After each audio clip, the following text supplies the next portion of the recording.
വനിതാ ദിനാഘോഷം 2026. Kattakada Vigyan college of applied സയൻസിൽ അന്താരാഷ്ട്ര വനിതാ ദിനത്തോടനുബന്ധിച്ച് വനിതാ ദിനാഘോഷം സംഘടിപ്പിച്ചു. College principal doctor Jayasree P അധ്യക്ഷത വഹിച്ച ചടങ്ങ് പരുത്തിപ്പള്ളി RRTയിലെ ബീറ്റ് ഫോറസ്റ്റ് ഓഫീസർ 2025 സ്ത്രീശക്തി പുരസ്കാര ജേതാവുമായ ശ്രീമതി റോഷ്നി GS ഉദ്ഘാടനം ചെയ്തു.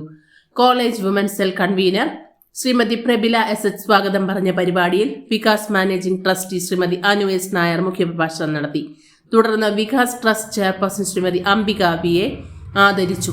College union adviser Jayasree L, arts club president doctor Nisha Prashobhan, college union chairperson miss Ashna Hasan തുടങ്ങിയവർ ആശംസകൾ നേർന്നു. വനിതാ ദിനാഘോഷത്തിന്റെ ഭാഗമായി വിവിധ കലാപരിപാടികളും സംഘടിപ്പിച്ചു. കോളേജ് ഓഫ് അപ്ലൈഡ് സയൻസിലെ വിദ്യാർത്ഥിനികളും അധ്യാപകരും പരിപാടിയിൽ പങ്കെടുത്തു.